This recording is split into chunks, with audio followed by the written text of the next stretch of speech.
What's up, guys? Back with another video. We're in the shop working on this 1,000+ horsepower Impreza once again. Let me show you what we got going on. So 2 weekends ago we built this 321 stainless turbo up pipe for the turbo to sit on. We did a how to fab on that piece. This weekend we're going to be doing the downpipe. Instead of doing a how to fab, I'm going to do a how to weld. I know I already have one of those, but there's a few things that I've changed and improved on, so I'm going to make an updated video and show you guys what I have changed so that you guys can also change those things if you wish and make your work that much better. So we're just gonna get right into this. I've got the tube purging over there, so we're ready to go. All right, so you can see I've got my purge hooked up. I'm only gonna be covering welding in this video. If you guys need information on how to purge, how to set up your machine, how to prep your tubing, then you guys can check out the How to Weld playlist. We've got a video on each of those topics. One thing that's not related to welding that I'm gonna briefly touch on here, I touched on it in the How to Fab video. If you didn't see that one, go check it out. I am gonna mention this part in this video. How to fabricate is the roots of this part coming out nice. You can be the best welder in the world, but if you don't know how to fab, your stuff is not going to be the best. There's going to be fabricators out there that aren't as good at welding, and they're going to have nicer products. So learn how to fab, watch the how to fab video, and then come back here.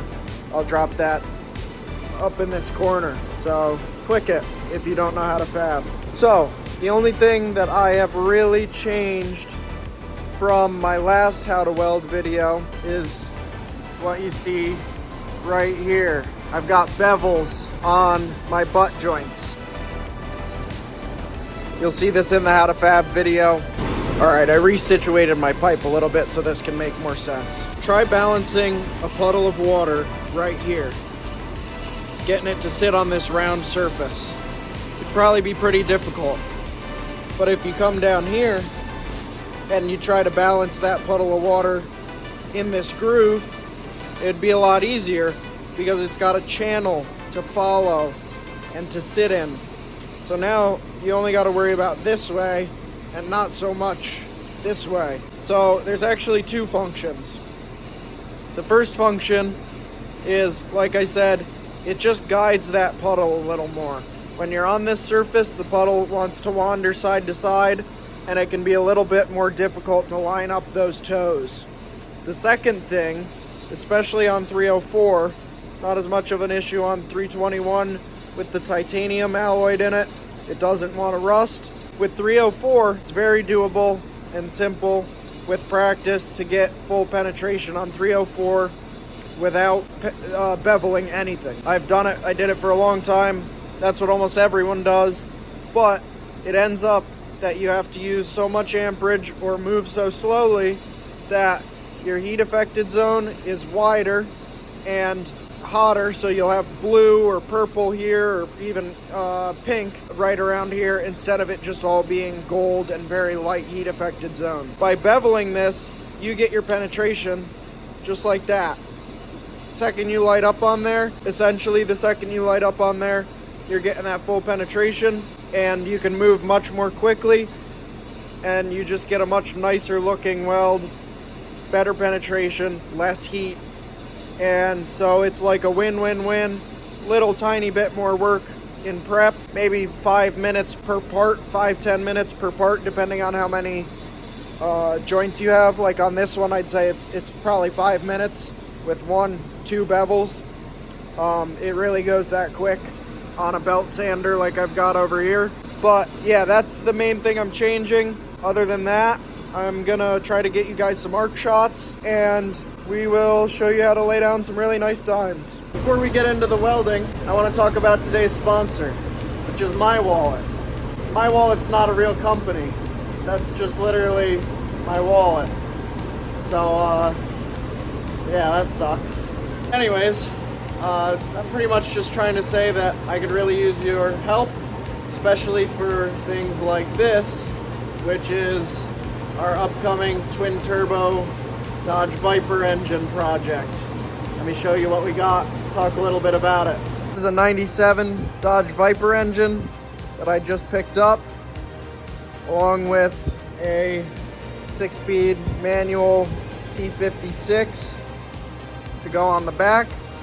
This engine is going to be getting a twin turbo setup and partial build from the factory. These 97 engines already have forged pistons, forged rods, forged crank, a super choppy cam that has a good profile for a turbo setup already. It's like Dodge just wanted us to throw turbos on these things, but this thing's gonna be going in our 73 Charger SEMA build, and we haven't started on any of that yet, but it's coming up, so I need your guys' support. If you could please like, comment, subscribe, follow along with this build as it comes up. Watch out for more content like this as I show you guys how to do what I'm doing. I'm still learning, of course, so there's gonna be videos like this that are updates correcting my past ways of doing things. Gonna be a lot of learning on this project, but if you guys could please support the channel, I'd really appreciate it. I'm gonna have some videos coming up of me running this thing on the stand, so stay tuned and we'll get back into the how to weld. All right, so I'm gonna do my best to get some arc shots, probably voice over those to show you guys what I got going on. Or that might not work because I haven't perfected those arc shots yet. We'll see what happens. All right, guys, so you're looking through the auto dark lens I've got on my camera here. I'm gonna start with my flange weld down on the bottom, and we're gonna start the first weld on the back of the part where it's not gonna be seen, so that when we come all the way around, that tie-in won't be visible. It doesn't really look awful. It's just a nice little way of working in some more consistency. So we're gonna throw that tie-in right here on the back on every joint. All right, so starting up our weld, we let our puddle get up to size and start moving along, dabbing. You want to keep that heat so it's not soaking in. You want to get it up to size and start moving immediately. We start out on full pedal, and then for the first dab or two, we'll stay there and then back off for the rest of them. We're letting our post flow run, and then on this bead you can see again, let that puddle get up to size, and then consistently dabbing the same amount of filler. See a lot of people just adding a boatload of filler, feeding it in there. You really don't have to. Just a quick dab, maybe push a tiny bit in, and that is all that you need. I always, as I'm welding, I'm counting in my head my dabs. Each dab of the filler rod, 1, 2, 3. I'll do it with this puddle here. 1, 2, 3, 4, 5, 6, 7, 8, 9, 10, 11, and so on. I try to keep all my welds 16 dabs. That is based on my amperage and the size of cup that I am using. I'm using a number 19 Furic BBW. That is the best size I've found to not be in the way and to be able to get a decent sized weld without losing coverage. And it's just probably my favorite one. You can see these welds are coming out really nice. I do sometimes struggle with keeping consistency in movement speed, as I'm sure you've noticed in a couple of these, and that can mess up the width of the puddle. As you move faster, it can thin out. As you move more slowly, it can get too wide, so make sure you're paying attention to that. It can be difficult. No one's perfect, but you can get it pretty close, and sometimes it looks just about perfect. So as you let the puddle get up to size every time you move forward, you can watch the edges of each weld referred to as the toes of the weld. Watch them.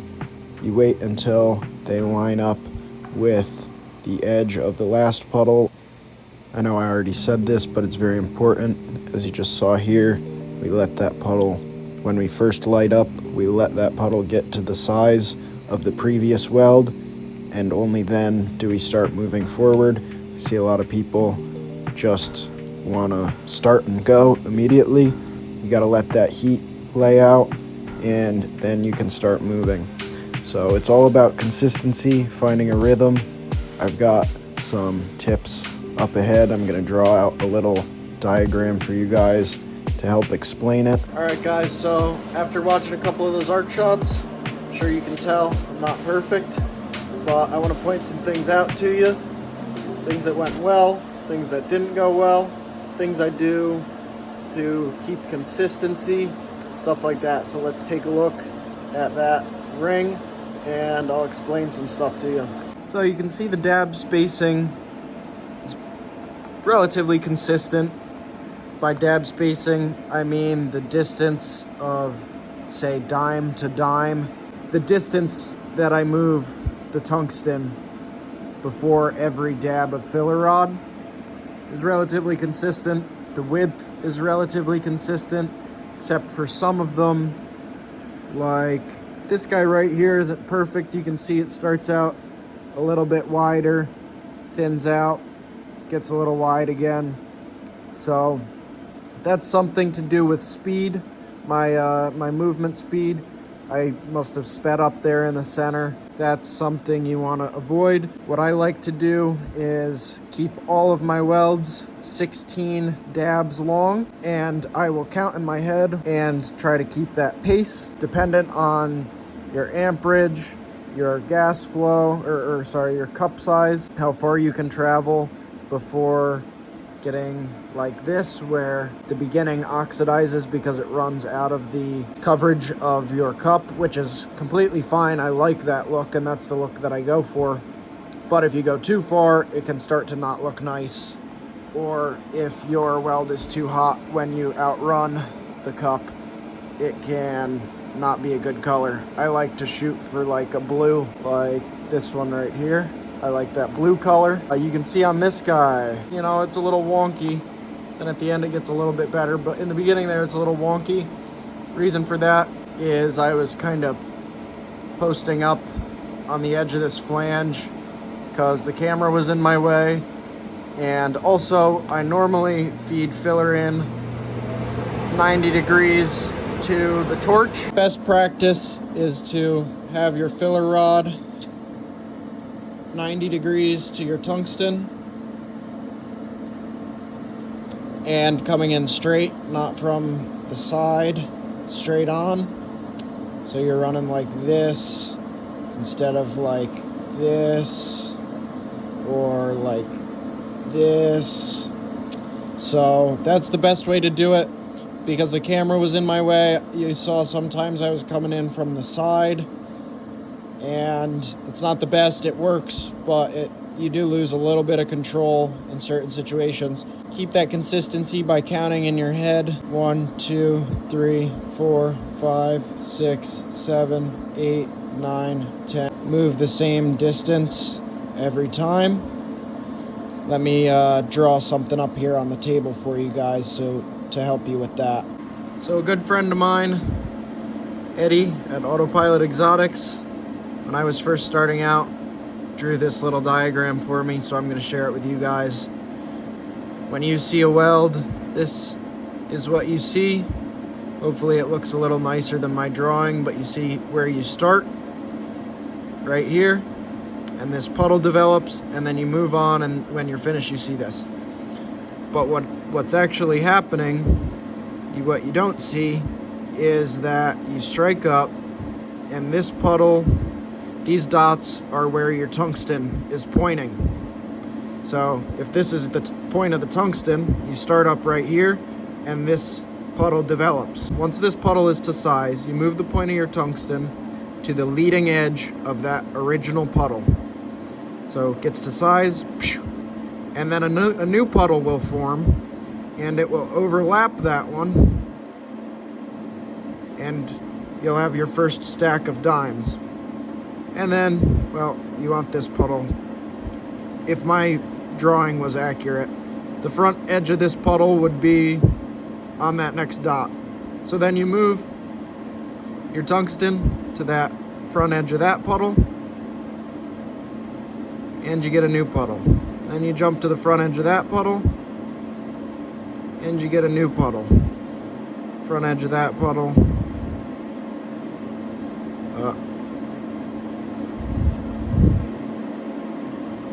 And so on. So the tungsten lands on the center of each puddle, but that puddle extends backwards half the length of a puddle and forwards half the length of a puddle.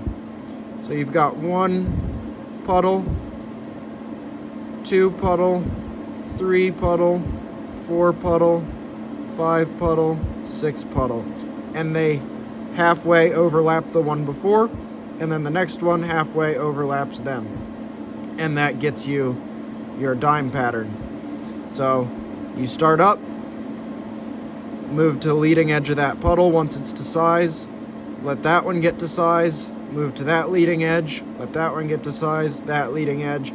What I have found is if I try to trust my eyes and see, okay, that's to size, and now I use my eyes to move to that leading edge.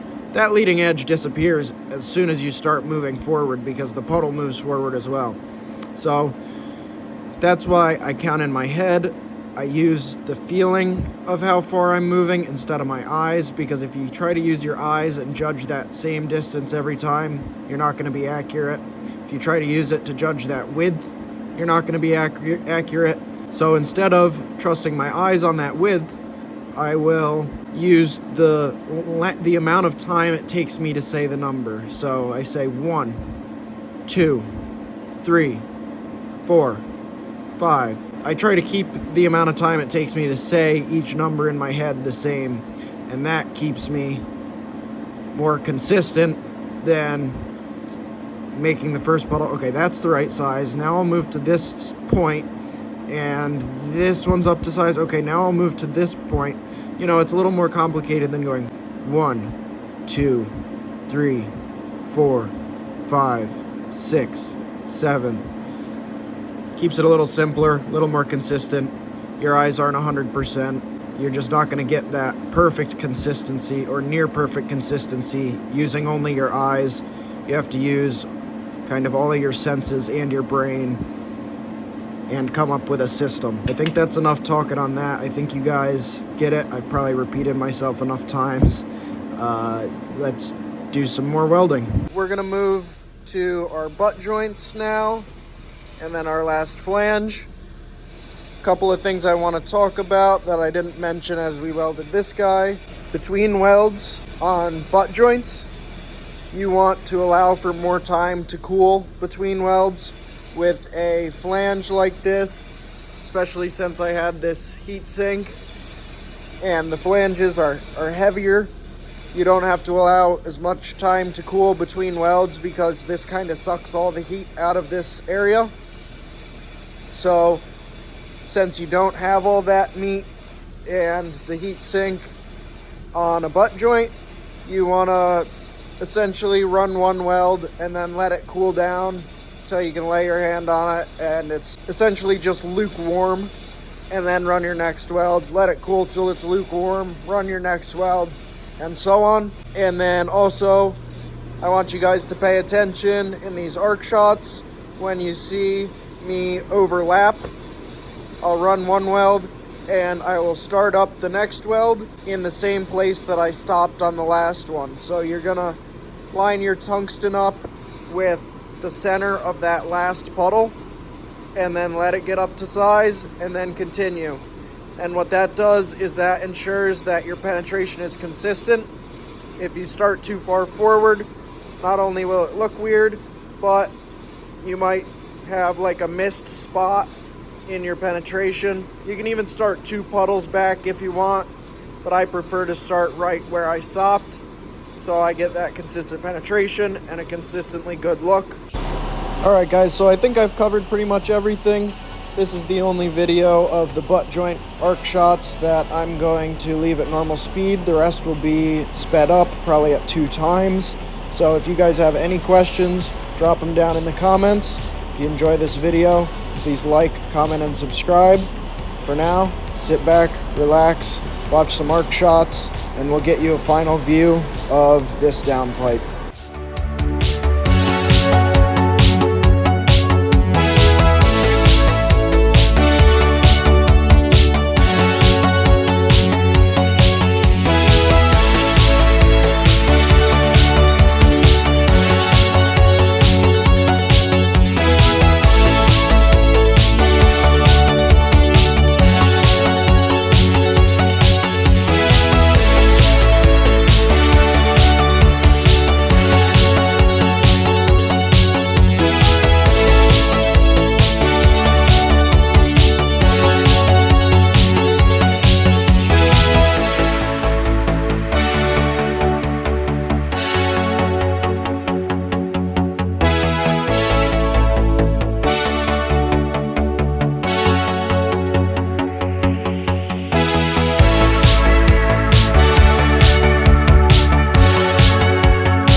So there it is, guys. Came out pretty good. I'm happy with it. I hope you guys enjoyed this video. Like I said, if you have any questions at all, drop it down in the comments. I will definitely get back to you. Maybe I'll even make a video about it if it's something big that I missed. The next step for this Impreza is going off to get inspected for NHRA cert. Customer's gonna be taking it on Friday. Hopefully I don't get it back and have to change anything on the cage. Eventually it will be coming back for a tube front end and some titanium intercooler piping, possibly a titanium exhaust. That shouldn't be for a while. The next step on the channel is going to be redoing the shop, getting it prepared for the 73 Charger, the Viper swap, and getting that whole SEMA build put together and worthy of SEMA. So we need a shop that is worthy of the Charger. So stay tuned for that. I'm going to show you guys how to set up a really nice shop, make it efficient and comfortable. So stay tuned. Please like, comment, and subscribe. And I'll see you in the next one. Thanks for watching.